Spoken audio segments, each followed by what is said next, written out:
Hello everybody, Survival Showcase here. Tonight I want to go into a little bit on reloading. You can see there's a lot of green up here on my reloading bench. I've got the Rock Chucker 5 Supreme Reloader. Powder thrower comes with it. The stand sold separate. It does come with a nice loading block and case lube pad. A couple other things that it comes with is this primer and priming tray. Little funnel for your powder, and a little thing of lube up there as well. That's pretty much it.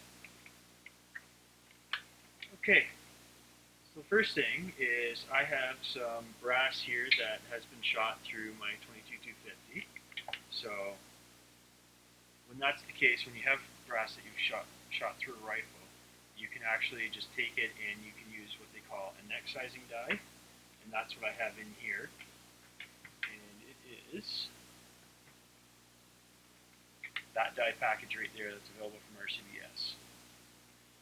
What this allows me to do is I can punch out the spent primer, and it's going to resize the neck only. It's going to resize from about my thumbnail upwards, and that's basically going to expand. It's going to expand it when the expander goes down through it, punch out a little primer.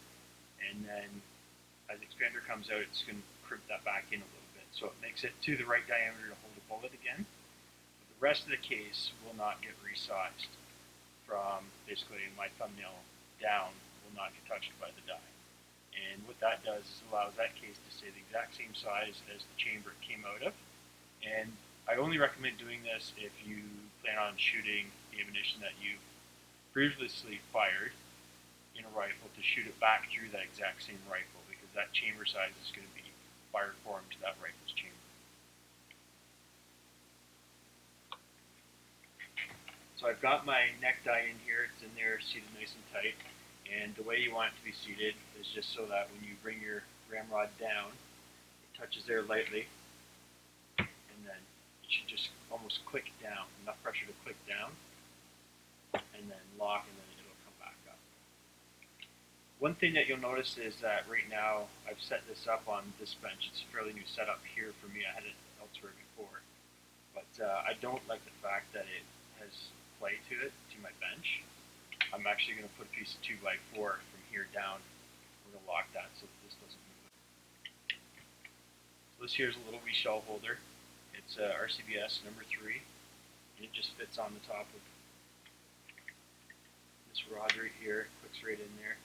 I usually spin it so that it's on an angle so that basically I can slide the shell in right like that. The shell will go in, it'll sit there just like that, as you can see. Sitting there, I can't pull it up, it's locked in there nice. Next thing you can do is draw the ramrod down.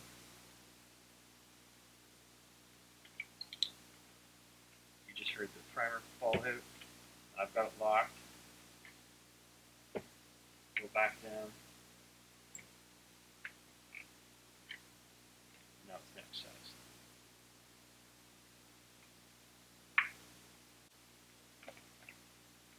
One important thing I didn't mention too was before you do neck size these, you are going to want to take a it almost looks like a cleaning brush, but it's got nylon, it's white nylon, and basically you're just going to want to take a little bit of case lube on there and do each of the necks on the inside like that, and that'll make sure, and you can see like there's not very much on there.